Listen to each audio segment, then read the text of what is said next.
सब मिलकर आए दाता तेरे दरबार। पूरा परिवार मिलकर के भगवान से प्रार्थना करनी है कि प्रभु अब हम पूरा परिवार तेरे चरणों में आ गए हैं, हमारी सब की झोलियां भर दे, खुशियों से भर दे, आशाओं से भर दे, विश्वास से भर दे हमारी झोलियां। हम तेरा ध्यान करते रहे, तेरा भजन करते रहे, तेरे चरणों में मेरा मन लगे रहे। प्रभु ऐसी हम पर कृपा करते रहना। तुम्हारे सिवाय हमारा संसार में अब कोई नहीं है। जैसे मैंने कहा कि अपने प्रभु का हाथ पकड़ के चलना, प्रभु का हाथ पकड़ोगे पूरा मृतलोक का भ्रमण करके आपको अपने लोक में स्थापित कर देंगे। और उनसे हाथ छूट गया फिर तो आप भटकते रहेंगे इधर उधर। और अपनी संगत को सुधारिए। तुलसीदास जी रामायण में बहुत सुंदर कहते हैं कि जब हवा तेज चलती है तो धूल के कण हवा में बुलंदियों में चलते हैं, आकाश में ऊपर तक वो धूल के कण बिखरते हैं, दूर तक फैल जाता है आकाश में, बुलंदियां को चूमते हैं हवा की सत्संग करने से। वहीं जब उनको ऊपर से पानी की संगत मिलती है, वो धूल के कण पानी में फिर नीचे आ जाते हैं, जमीन पा जाते हैं, ऊपर से नीचे गिर जाते हैं। और फिर वो धूल नहीं कहते, कीचड़ हो गया, आज बारिश होगी रे बहुत कीचड़ हो गया, फिर वो कीचड़ बन जाता है। ये संगत का विशेष ध्यान रखिएगा। अपनी संगत भगवान के भक्तों के बीच में रहिएगा। दाएं बाएं मन भटके ना, कुछ संगत से मन भटक जाता है, एक दिन दो दिन संगत करो, तीसरे दिन अपने आप ही उनके साथ मन बढ़ जाता है। इसलिए अपनी संगत से करना। जैसे कि हम बचपन में बकरी जाते चराने के लिए, बकरी चराने के लिए आते जंगल में, बकरी चराते थे। अब हम तो पढ़ाई करते थे, तीसरी चौथी पढ़ते थे, किताब जाते लेके स्कूल वहाँ जंगल में पढ़ने के लिए। लेकिन बकरियाँ जब चरती थी ना, बकरियाँ जब चरते दूर चले जाती थी तो हमको बुलाते थे, उनको हम कोई श्लोक नहीं पढ़ते थे, कोई मैथ की उनको इक्वेशन नहीं बताते, हम उनकी आवाज़ बोलते मैं फी मैं, बकरी की आवाज़ में बोलते थे हम। तो बकरी अपनी आवाज़ सुन के हम जैसा है हमारा मालिक, फौरन वहाँ से भाग के हमारे पास आ जाते थे। ऐसे प्रभु से प्रेम करके, प्रभु की भाषा में प्रभु से प्रेम कीजिए, प्रभु का ध्यान कीजिए, स्मरण कीजिए, अपनी सत्संग को सुधारिए। क्योंकि हाथ से समय निकलता जा रहा है। आज जिस अवस्था में हम बैठे हैं, ध्यान कीजिए इस टाइम। मैं यहाँ बैठ के आपको प्रवचन दे रहा हूँ, समय की गति है।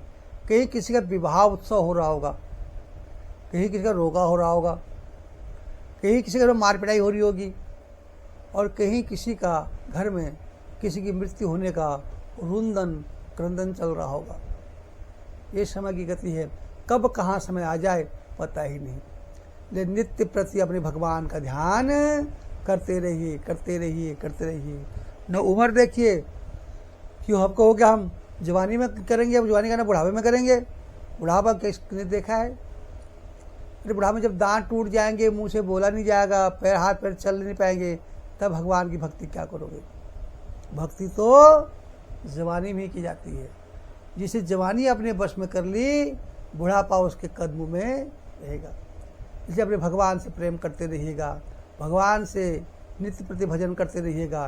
तो मैंने 18 आपको कदम बताए हैं, इन कदमों चलते चलते अपने भगवान की कृपा दया की अनुभूति कीजिएगा। जब भगवान की पूजा करते हैं मंदिर में, उनकी अनुभूति कीजिएगा। प्रभु आपकी कृपा हुई, मेरे ये कार्य बिगड़ते कार्य बन गए हैं, ये शत्रु मेरे मित्र बन गए हैं, ये धन मेरा दबा था धन मुझे मिल गया है, आपके आशीर्वाद से सारे कार्य संपन्न हो रहे हैं। उनको उनकी बात का धन्यवाद, आशीर्वाद भी देना है, धन्यवाद भी करना, उनकी बात का उनको आशीर्वाद देना है। और प्रभु का ध्यान करते हुए, भजन करते हुए भगवान का अपना जो है ये जीवन काल सफर धीरे धीरे चलते चलते प्रभु के चरणों में अपना प्रेम बनाए जलना है।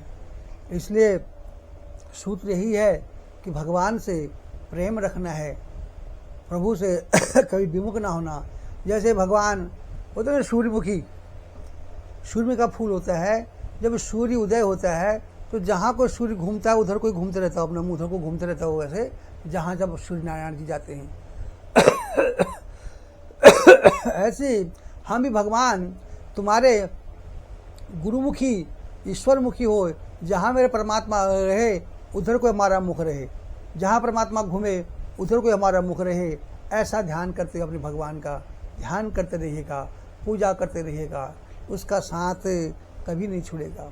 इस जीवन में वही हमारा एकमात्र प्रभु है जो हमारा साथ देता है, जल में, चल में, वायु में, नभ में, गगन में। दूसरा, आपकी संगत सुधारिएगा, क्योंकि गलत लोगों की संगत में कभी मत जाना।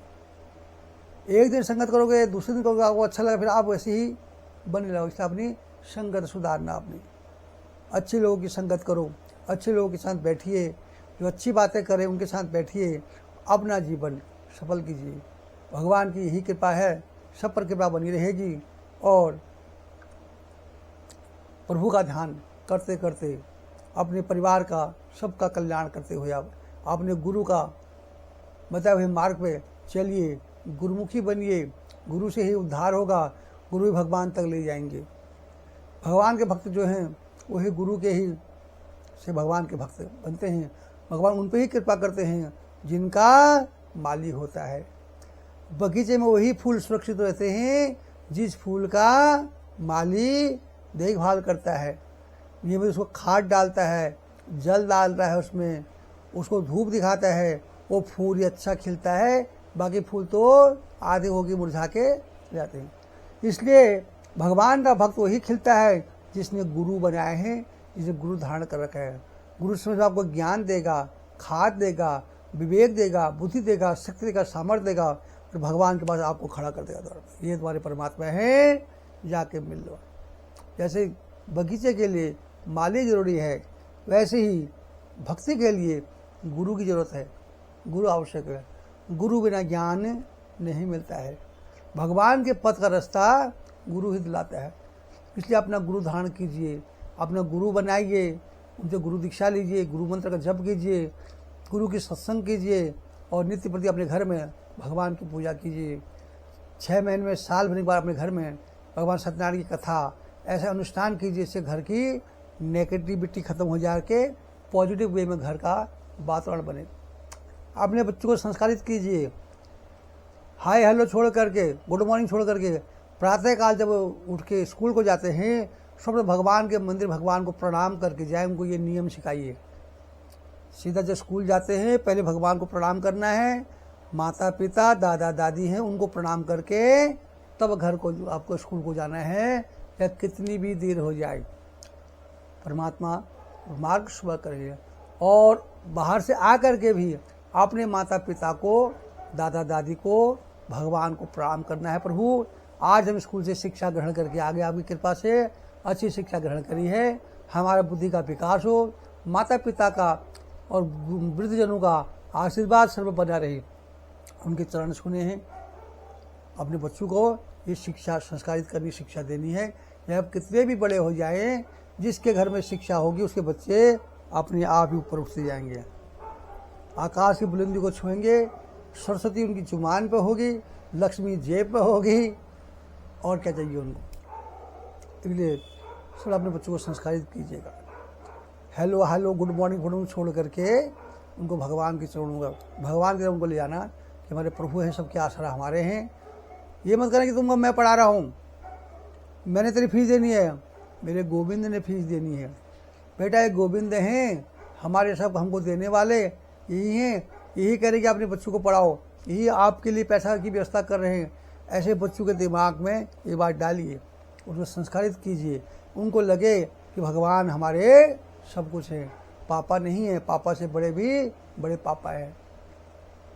ऐसे अपने बच्चों को संस्कार मान कीजिए, संस्कार कीजिए, और प्रभु का स्मरण कीजिए। अब कल से श्राद्ध चल रहे हैं, कोशिश कर रहा हूँ आपको कल से 1 अध्याय प्रतिदिन गरुड़ पुराण का पाठ सुनाऊँ। आज भक्ति का यहाँ पर समापन कर रहे हैं, इस पर ध्यान दीजिए। ये क्रम लगातार टूटे नहीं, ये नहीं मैंने बंद कर दिया तो आप भूल जाओ, फिर लगातार इसको ध्यान करते रहना है, अपने प्रभु को भूलना नहीं है। जैसे हमारे पहाड़ में है ना औरतें, पहाड़ की ओर ज़्यादा गए हैं, पहाड़ की औरतें, और खासकर पहले टाइम की, आपकी तो खैर इतना मॉडर्न हो गई हैं, पहले औरतें शादी करके आपने मैं क्या आ जाती, ससुराल थी, शादी करके ससुराल में और जितना भी काम कर रहे हैं, कुछ भी कर रहे हैं, अपने जो मैके के देवता का ध्यान करते, उसको कभी नहीं भूलती। कुछ भी हो जाए कहते मेरे मैतू तो देखिए, उसको कहते तू मेरी रक्षा करियो, हमें तेरे भरोसे आई हूँ, मेरे मैतू के देवता, मैके के देवता, या मैं तेरे भरोसे आया हूँ, मेरी रक्षा तूने करनी है। हर पल उसका ध्यान करते थे, उसके बगैर एक पल भी वो जी नहीं सकते थे, कि सहारा उसी का था। ऐसे परमात्मा का अपना सहारा लेकर के हर पल उसके लिए जीना है, हर कदम उसके लिए जीना है, हर क्षण उसके लिए जीना है, हमारा जीवन सफल हो जाएगा। प्रभु की कृपा हो जाएगी, भक्ति प्रवान चल जाएगी, और भगवान फिर हमारे को अपने चरणों में आश्रय दे देंगे। हमें कि भटकना नहीं, जीवन से भटकाओ बंद हो जाएगा। जो तुम सुबह उठ के झोली पकड़ रहे हो, भाग रहे हो, नौकरी करने जा रहे हो जी, ना कमाने रात को 12-1 बजे आ रहे हो, फिर कभी छुट्टी कर जा रही है, कभी नेट खराब हो रहा है, जो है ये सब आपके जीवन में भटकाव है। जब तक आप परमात्मा से दूर रहो, परमात्मा से दूर रहोगे तो जीवन भटकाव रहेगा। एक बार उसकी गली में आ जाइए, भगवान की कुंज गली में आ जाइए, आनंद ही आनंद है वहाँ, रस ही रस है, आनंद ही आनंद है, सुख ही सुख है। वहाँ पे सारी समस्याएं खत्म हो जाती हैं। इसलिए भगवान के आश्रय लेकर के आए व मत जाइए। ये जीवन दो तरह का है, एक भगवान की माया है, एक भगवान है। हम भगवान की तरफ जाएंगे तो माया हमको खींचेगी, माया तरफ जाएंगे भगवान हमको दूर कर देगी। जैसे तो बड़े घरों की बात बता रहे हैं हम, जिनके बच्चे होते हैं ना, वो बीबियाँ बेचारों की नौकरियाँ करती हैं, जॉब करती हैं, आदमी जॉब करता है, तो छोटे बच्चों के लिए आया रख देती हूँ कि हमारे बच्चे की देखभाल करना। अब बच्चा माँ के बगैर कैसे रहेगा, हम अपने प्रभु के बगैर कैसे रहेंगे।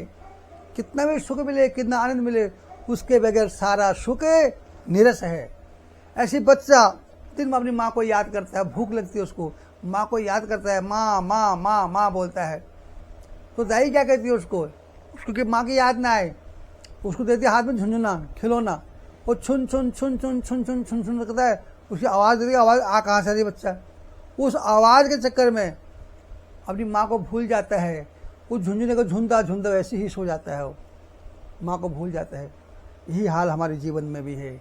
हम परमात्मा को छोड़ के लिए माया में संसार में बह रहे हैं, लेकिन झुंझुना हाथ में ले रखा है, उसी में हाथ में रह गए, अब सो जाते हैं, अपने भविष्य को गवा देते हैं, भविष्य का, और भगवान को भूल जाते हैं।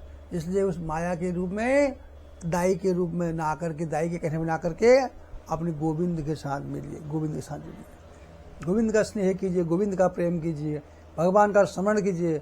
अंत में वही एक सहारा है। आप भक्ति पद का आज यहीं पर समापन करते हैं। कल से कोशिश करूंगा आपको गरुड़ पुराण का पाठ सुनाने की, कि 16 दिन पितृपक्ष आ रहे हैं, 15 दिन, तो 16 अध्याय उसमें है, तो प्रतिदिन एक अध्याय आपको मैं सुनाने की कोशिश करूंगा। आप ध्यान से कल से उस तरफ चलेंगे, पितृ की तरफ, पितरों को खुश करेंगे, क्योंकि पितृपक्ष आ रहे हैं। आज मैं यहीं पर अपनी वाणी को विराम